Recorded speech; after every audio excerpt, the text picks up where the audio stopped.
Computer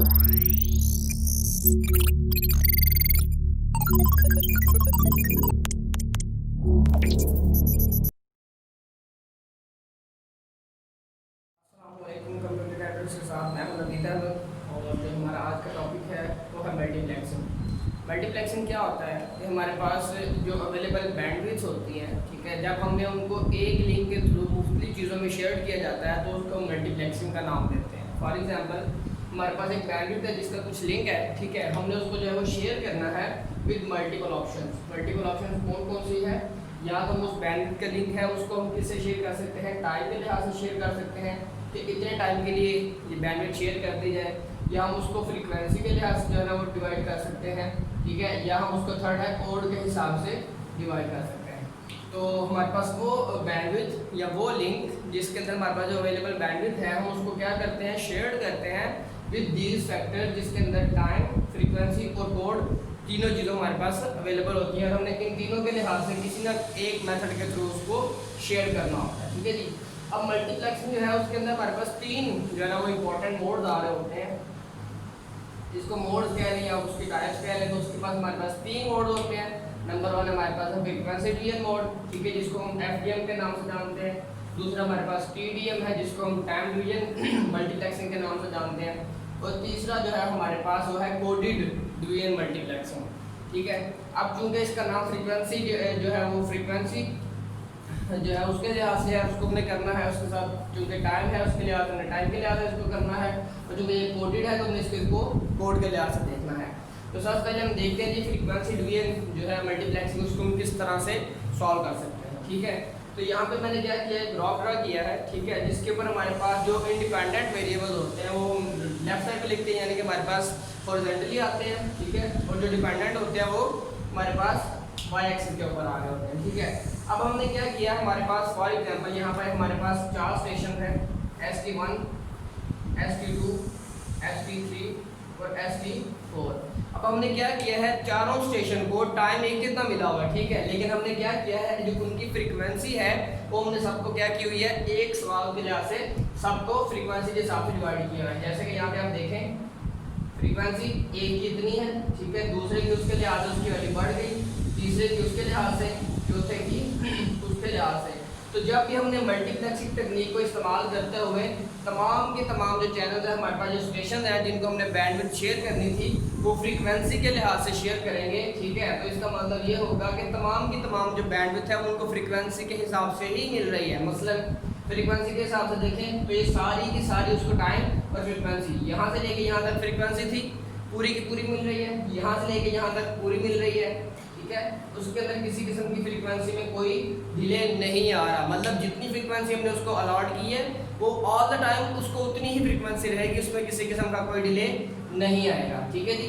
अब हम बात करते हैं जी टाइम डिवीजन की, ठीक है। तो इसके अंदर हमने क्या करना है, एक स्पेसिफिक टाइम के लिए हमने इसको स्टेशन 1 का नाम दिया हुआ है, इसको स्टेशन 2 का नाम दिया हुआ है, इसको स्टेशन 3 का, ठीक है,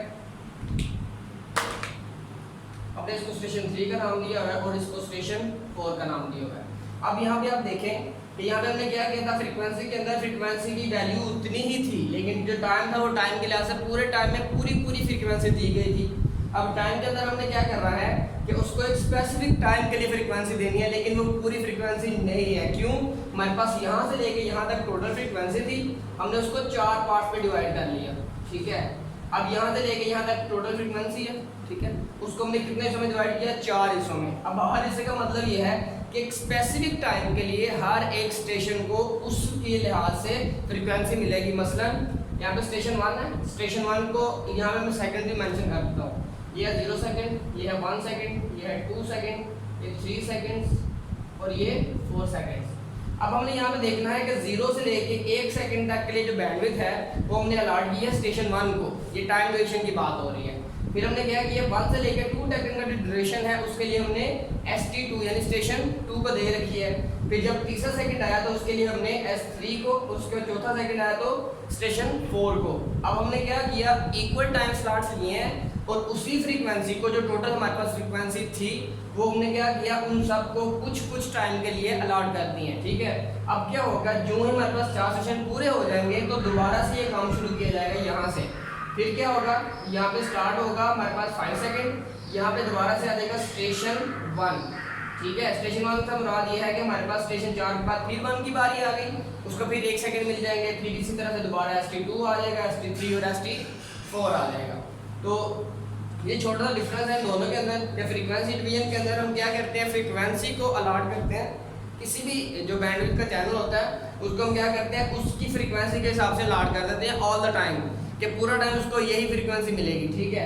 लेकिन टाइम के अंदर हम क्या करते हैं कि हर एक जो हमारे पास चैनल होता है उसको सिर्फ टाइम के लिहाज से फिर जो है ना वो स्लॉट जो है ना वो दी जाती है। मसलन यहाँ पे हमारे पास 1 सेकंड की थी, तो 1 सेकंड के लिए सबको उतने ही सेकंड के लिए अलॉट की जाएगी। नंबर 3 जो हमारा टॉपिक है जो है वो CDM, ठीक है, कोडेड डिवीजन मल्टीप्लेक्सिंग। अब जब भी हमने कोड डिवीजन मल्टीप्लेक्सिंग करनी होती है ना तो उसके 2 रूल होते हैं, ठीक है। पहला रूल क्या कहता है कि अगर हमारे पास जो कोड्स हैं उनको मल्टीप्लाई किया जाए, ठीक है, आपस में, ठीक है, तो उसका जो आंसर है वो 0 आएगा। सॉरी, डिफरेंट मल्टीप्लेक्सिंग, ठीक हो गया।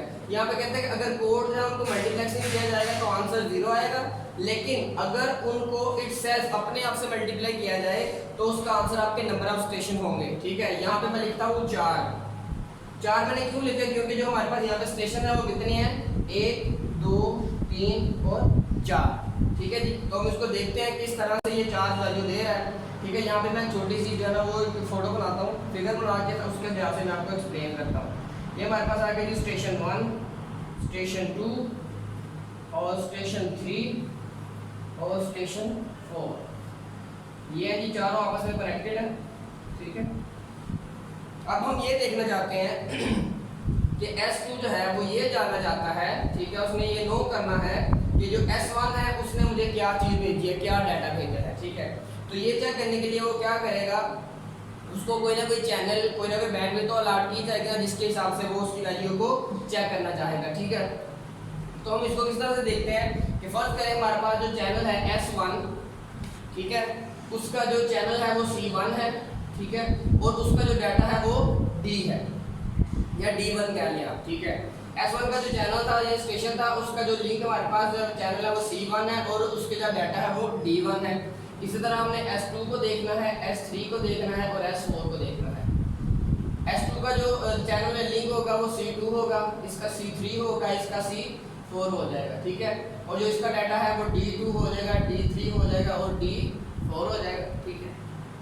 अब चूंकि ये मल्टीप्लेक्सिंग हो रही है, ठीक है, तो मल्टीप्लेक्सिंग में हम क्या करते हैं, जितनी हमारे पास वैल्यूज आती हैं उनको हम इकट्ठा करते हैं और एक चैनल के थ्रू गुजार देते हैं। जैसे हमने ये कहा था कि हमारे पास जो अवेलेबल बैंडविड्थ या लिंक होता है उसको हमने क्या करना होता है, टाइम, फ्रीक्वेंसी या कोड के लिहाज से तीनों को इकट्ठा जो है वो ट्रेवल करवाना होता है, ठीक है।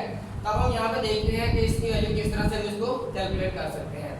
तो हमारे पास आ गया जी C1 × D1, यानी कि अब हम दोनों को मल्टीप्लाई कर रहे हैं, ठीक है। किस तरह से, पहला रूल यही कहता है codes are multiply then answer will be 0, ठीक है। प्लस हमारे पास आ गया C2 × D2 प्लस हमारे पास आ गया जी C3 × D3 plus C4 × D4। ये हमारे पास वैल्यूज आ गई हैं। अब हमने क्या कहा था कि हम ये देखना चाहते हैं कि जो चैनल 1 है उसने क्या चीज सेंड की है, S2 को, ठीक है। तो हम क्या करेंगे, इस वैल्यू को मल्टीप्लाई कर देंगे किसके साथ, C1 के साथ, ताकि इसको पता चले कि जो वैल्यू इसके पास आई थी वो क्या वैल्यू थी। C1 आ गया × D1 plus C2 × D2 plus C3 × D3 और प्लस C4 × D4। ये हमारे पास वैल्यूज आ गई हैं। अब हम इसको थोड़ा सिंप्लीफाई कर लेते हैं।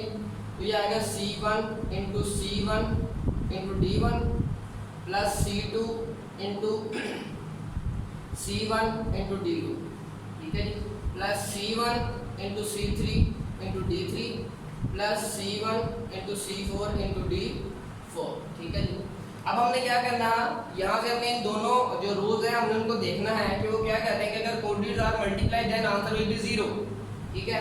और अगर कहता है कि इटसेल्फ के साथ मल्टीप्लाई किया जाएगा तो answer will be the number of station, ठीक है जी।